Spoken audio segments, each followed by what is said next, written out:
Hello, and welcome to another episode of the Profit Minds podcast. I'm your host, Dr. Stephen Kirch, creator of the Profit Minds Growth System, a unique blend of profit growth, productivity acceleration, and building robust business process for scale. In every episode, I interview entrepreneurs and small business owners from around the world with a unique story to tell. You can find the show on YouTube, LinkedIn, Apple and Google Podcasts, Stitcher, Spotify, and more. So hi, everyone. Today, my guest is Pete Liston, founder of Trust the Process. And today we'll be talking about how to delegate to elevate. Welcome, Pete. Good afternoon, Stephen. Good morning, my time here in Sydney, Australia. It's a pleasure to be here. Yeah, it's great to have you on the show. I always start with the same question because my listeners are fascinated by, and I'm fascinated by, the stories that people tell of their life and how they got to be where they are, and you know, why did you start doing what you're doing? So tell us your story, Pete. Yeah, look, I guess for me, growing up in a small town in country Australia, my pathway went into horticulture and agriculture. So I started off working on farms and managing, loving the life outdoors and working on a farm. But in a moment of madness, I was working in a military town called Townsville. We're not very creative with our names in Australia, but the city was called Townsville, and big military base. I just loved the idea of the army. Turned up at recruiting. And at the rather later age of 29, decided to join the army. Had an amazing career in the army, had the pleasure of commanding soldiers on operations in places like Afghanistan and Timor. But I guess ultimately, I always had that entrepreneurial itch. I was always the ideas guy that, would come to my bosses with all these ideas. And they're like, you know what? No, that's not the way we're going to do it. So ultimately, I had to get out and do something for myself, and made the transition and started business, and I love it. Yeah. So why the name Trust the Process, and tell a little bit about what it is that you do. Yeah, so really the name came from, I'm a basketball nut, so anyone on YouTube can see my San Antonio Spurs hat. But yeah, we'll talk about the Golden State Warriors here in a minute. Most the people in the US would know the very polarizing figure Ben Simmons, but I love Ben Simmons. And when he went to Philadelphia, I just loved the whole process of the trusted process. At the time, it seemed like a great way to build a team, and it seemed like more of a analogy for life, so a metaphor for life. But for me, that name just stuck to me. And when I came out of the military was all about excellence and consistency and how to do things really well, like really process driven. So for me, Trust the Process became a natural name for what we wanted to achieve in business. And so you've obviously taken your military training sort of to the next level in terms of business. How did that play out for you? It was interesting because as I first transitioned, like, the military is a very, very influential point of self-identity and the way that you see yourself and see yourself in the world. And when I went into business, I almost wanted to turn my back on it, in terms I wanted to create a new me and really and not carry over that very profound sense of who I was into my next life. So for the first sort of 6-9 months in business, I really tried to cut things my own way. But on reflection, my business really took off when I actually embraced all of the things that I learned in the military. And that was embracing how to be structured, how to be systemized, how to be disciplined.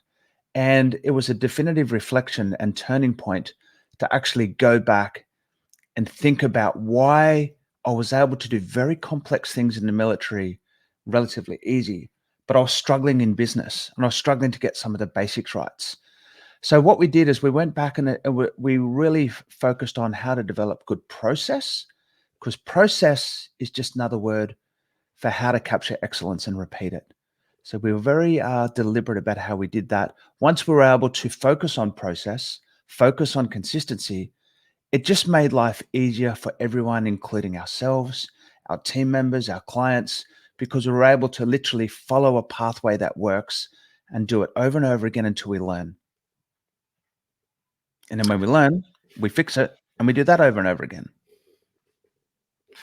Yeah, I mean, obviously, one of the things that I talk to my clients about all the time is it's about progress, not perfection. Yeah. And so just because you have a process and you've written it down, it's not written in stone, people. No. And so I love the thing that you said about, learning and improving the process. Um, that makes the work um, better and better every time. Right. Yeah. It's, if you're writing your standard operating procedures or your processes down in Times New Roman 12 point, they're probably nearly out of date by the time you hit save. Well, not that anyone hits save anymore, but the thing is, if you want to be really fast and capture processes quick, jump onto Zoom or Loom or some other kind of screen recording software and literally make a dynamic process and copy what you're doing in real time on the screen in a live screen recording.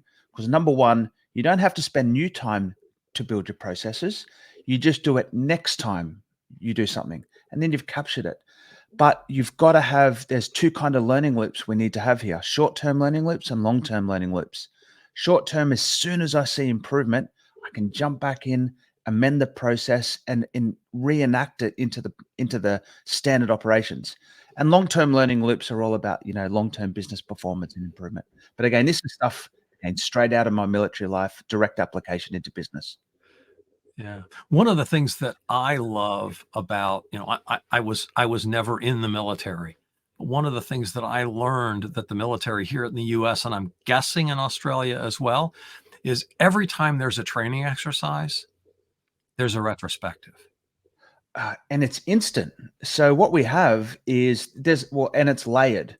So we'll have an after action review. And in the Australian military, if you've just done, like, let's just say it's a battle run where you're in your cams, you've got your weapon, you can still smell the gunpowder. Literally after you've done that individual activity, we'll just pause and we'll do a quick after action review and say to the team, hey, what just happened there? And we'll be able to say, hey, look, we spaced it a bit too far apart, or we got a bit too close, or you weren't communicating out there, or I should have done this. And we immediately capture learning, because then if we go and do that battle run again, we want to improve instantly.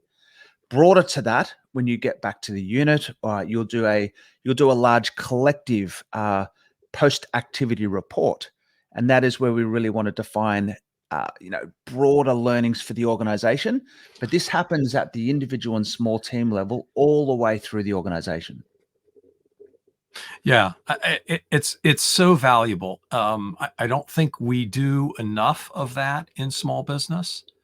We don't take the time because we're on to the next thing and we're so busy, and I don't have time to think about what just happened.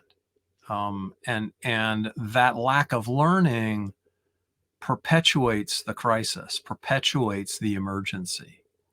Well, one of the big things here too, Stephen, is you've got to have a lack of ego from the leadership team, and you have to be frank and fearless and get that feedback loops from all levels of the organization. So for me in my business, I appreciate, one of our values is frank and fearless feedback with respect. And anyone in our team can share what they think in an open, true space, and we sit and listen to it. So if you've got, it's challenge to learn if your ego doesn't allow it. Yeah. So talk about how this plays out in the topic of today, which is delegation. To quote the Lion King, there's more to do than can ever be done. And in business, we never actually, it is possible to systemize your business, to move away and have a business that runs without you. Absolutely possible. Done it myself a couple of times. But for most of us, it's not the case. For most of us, we'll live in our business and we'll work on it. So what we do is, as we progress and grow in business, we earn the right to have new problems, okay? Higher value problems, more problems, different problems. But to get to that point, we need to delegate. Okay, so I believe there's only two things business owners should do. Number one, they get to do the things they love because that's why you go into business. That's why you're the boss. Number two, you should only do what only you can do. And everything else we need to delegate sooner or later. Okay, I say sooner or later because we don't just dump all of this stuff straight away, but you need to have that mindset of letting go. And sooner or later, I will start operating like the CEO or the business owner that I want to be. And if I can do that now, that's your accelerated pathway to getting there. So delegation is one of the challenges people have with delegation is about control. And if we can nail control and trust, then you've got the ability to let go. Yeah. I mean, because I'm a consultant, I break everything into a 2x2 matrix. And for me, there are two aspects of delegation that are important, and see if this makes sense to you. You have on the part of the delegator, that is the person who is delegating, right? It's stuff, are you good at it is one axis, and do you like to do it is the other axis. Yeah. Right. And you can delegate any of those things, even things that you're good at and like to do, especially if there's somebody else who can do it. Amen. And there's other things that you can that you can do with your time that are of higher value. Yeah. Right. But of course, if it's something you're not good at and you don't like it, why the hell haven't you delegated it already? Well, that's the low-hanging fruit. That's the stuff you got to that's get easy, rid of now, right? like yesterday. It's the stuff that you're not good at but like to do, which is kind of a weird combination, or the stuff that you don't like to do but are good at. Yeah. Right. Those are a little trickier, but again, stuff you should delegate. The trap is the stuff that you like to do and you're good at, but that you could delegate. Yeah, and that's a really insightful point because we've got to look at the end state of where you want to be in your business. And if that's the limitations to where you want to go, and I say limitations in a positive way, then that's okay. But if you want to take your business to the next level, and everybody's personal level of success is individual, but you've just got to understand that there is always a trade-off between what you're doing to focus on administrations and what you could be doing to focus on relationship and revenue versus what you can be doing with strategy and taking the business. So they're the three levels that I look at when it comes to delegation. Number one, get rid of administration. Get rid of things that are simple, frequent, and time consuming, and elevate yourself into the position of relationships and revenue. But then elevate yourself out of relationships and revenue and into strategy and leadership. That's brilliant. I love that, Pete. And now I'm going to talk about the delegation process on the part of the delegatee, the person that you're delegating to, right? They're the two axes are willingness and ability, right? This is super cool now because this is the moment where either it works or it doesn't. And it takes a level of confidence and trust to let go. And if you don't have confidence and trust as the delegator, then you start clinging on to things and you start saying these horrible words which is like, my least favorite phrase in the English language is, I may as well just do it myself. Okay. So number one, if you hear yourself saying that, there's a reason behind it and you don't have the confidence and trust to let go. And it's probably in multiple things. Number one, you're not letting go of your ego to let it go. Number two, you're not training someone correctly to let it go. Or number three, you don't have the right person to let it go to. Right. Right. And that's where a company like yours comes in. Yeah. Is finding those assistants. Yeah. Like for me, delegate to elevators. It doesn't matter who you delegate to, as long as you have that mindset. For a lot of businesses, it is a challenge, cash flow to find great talent. For me, I'm very much a globalist, and I believe that everybody around the world, deserves a great job, and that's why for us, we have an outsourcing and offshoring agency that finds great talent from around the world and helps local businesses find them and implement them into their business at a cost-effective price. Because you've got some brilliant people all around the world who are looking for great jobs, and that's what we help with at Trust the Process. Yeah, it's great. How do you go about screening people to find out whether or not they're capable of doing the kinds of tasks that a small business owner is going to want to have done? Yeah, can be a tricky process because it comes from both sides. First of all, the business owner should be clear and concise about what their delegating is, like what the role is. And you don't need to be too fixated on, creating detailed position descriptions or duty statements. Just jump onto Chat GPT and say, write me a job description for someone that can help me with my marketing or my sales, and just let it spit out. On the other hand, we've got to find the right talent to match that role. Now, this is where, from a business owner, you need to think about two things. Do I have the experience and do I have the time to teach and nurture a new employee? Because whether your employee is onshore or offshore, it's really no difference about how you integrate them and get them involved with your business. So, but if you want to have someone that's very cost effective, then it's obviously a different price point and you're going to have to put more effort into them. So my big thing there would be to think about, do I need someone that comes with a prearranged set of skills, or am I happy with a generalist that I can nurture and bring along in time? Yeah, that whole thing about, being cost effective.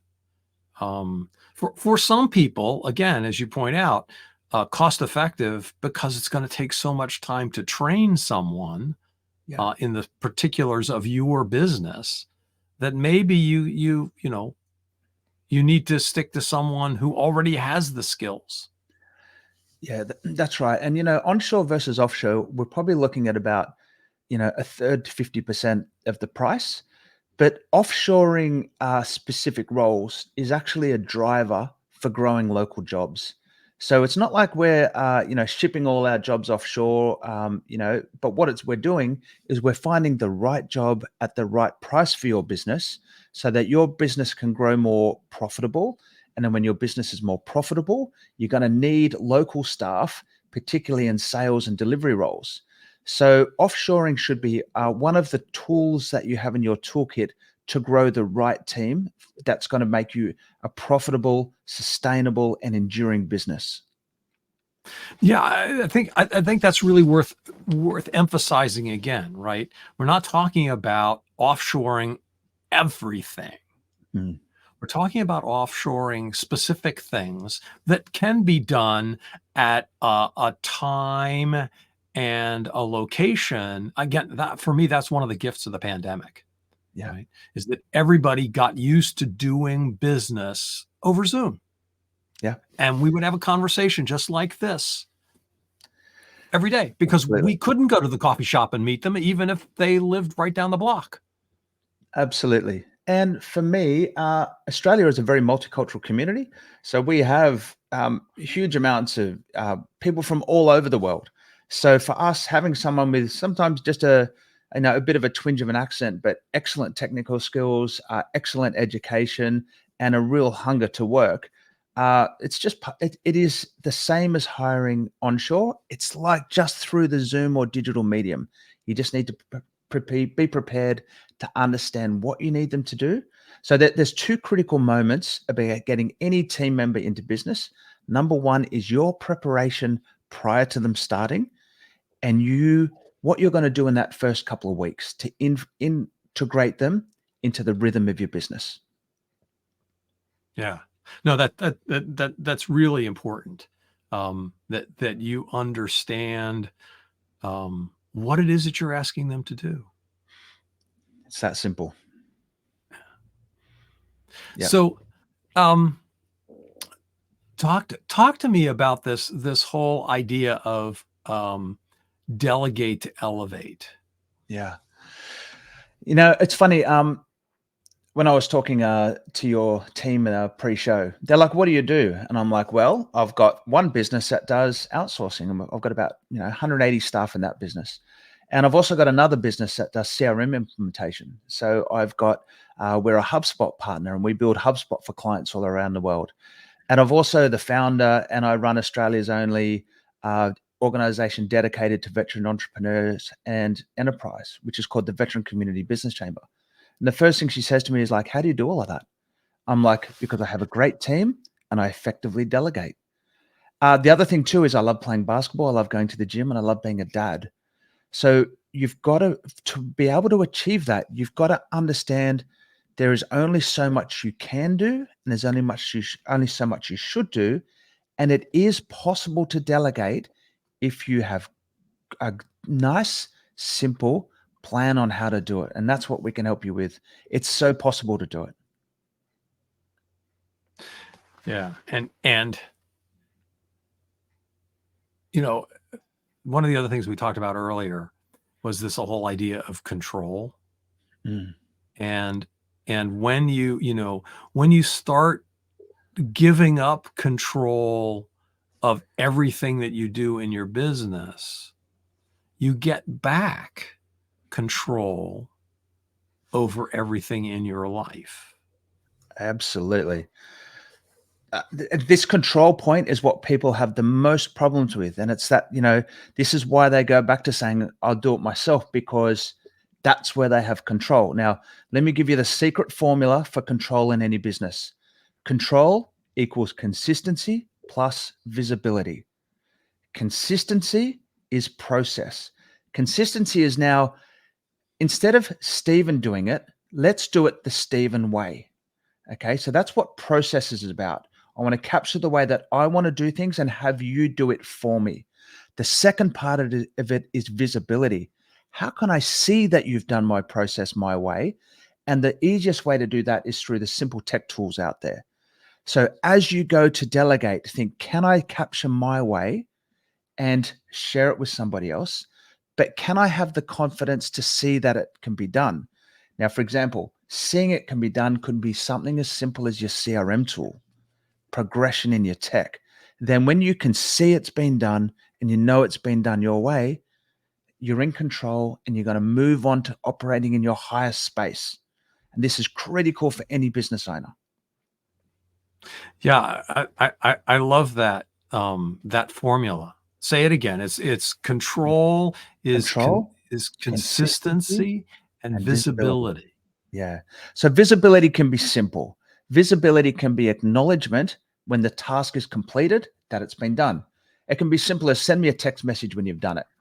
Okay. What we're looking for visibility is how do we create tools that I can see if something's been done without having to go and check it. I need it to be pushed back to me. Okay. And the simplest way to do this is to use the variety of tech platforms and communication platforms out there, CRMs and comms and video, whatever you might want to do. But consistency is saying, this is the way I want it done. I've got another short analogy for you. You've got to work hard once. Okay. Too many business owners get stuck in the grind and they work hard every single day. But the way you delegate is to work hard once. And if you've got a 1 hour activity that you need to delegate, it takes you 1 hour once a week or year. That's really 50 hours of your time. You may have to work hard once and invest 5 hours to effectively delegate that 1 hour task by creating your procedures and teaching and nurturing, but you'll win 50 back. So 5 hours investment to delegate 1 hour of task means you're actually going to win 50 hours of your time back every year for the rest of your life. So the work hard once mentality is how you actually get it done effectively. Yeah. And so the small business owner says, yeah, but where can I find that 5 hours to do that? Because I'm so busy. Where can I find that 5 hours to do that work hard once? Yeah, and this is where we need to pick the low hanging fruit, and it is look for things that are simple, frequent, and time consuming. So If there's a 20-minute task, let's start with that one. If there's a 5-minute task, then let's investigate. Let's find 1 hour to teach and train someone to get rid of a 5-minute task you do every day. Start with the small fruit and then start this mindset of delegation. Do the little things, because even that 5-minute task every day, my maths isn't good, Stephen, but 5 times 50 weeks in a year. 20, yeah, it's right. Yeah.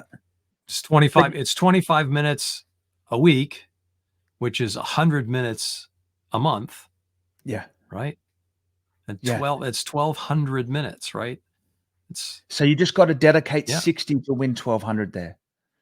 And this is where, like, you will never have the time. And you know what? You never in most businesses, you're never going to get the time back, because you're going to earn the right to bigger problems. Okay. A simple thing to delegate. If you are doing things after dinner or on the weekends, they are administrative tasks. Okay. Unless you're doing strategy or planning or something like that. But if you're working after dinner or on the weekends, they are the first things that you should be looking to delegate, because you should be getting back to your family. You should be getting back to your health. You should be getting back to whatever it is you should be doing, except for working at that time. That's terrific. So, Pete, if somebody wants to get in touch with you, what's the best way for them to reach out? So number one, LinkedIn's super easy. Pete Liston on LinkedIn, and I'm sure you can share that in the show notes, Stephen. But oh yeah, ttprocess.co is our website. We love this stuff. You know, for me, I'm a simple farmer who became a soldier, who went into business. I've created many 7-figure businesses. And the reason I'm able to keep doing it is because I am selfish with my time. And by that, I mean, I want to spend time with my family and kids. I want to travel. You know, I want to do the things that, you know, makes this short life great. And I do that by a fastidious focus on delegate to elevate. That's great. And that concludes our show. And thanks to my guest, Pete Liston of Trust the Process. I hope you learned something about delegation. I know I did. Thanks for listening. You've been listening to the Profit Minds podcast. This is your host, Dr. Stephen Kirch. Please visit www.profitminds.net for other episodes or to contact me. Thank you for your positive feedback, comments, questions, and for sharing this show with others. Thanks for listening. Have a grateful day.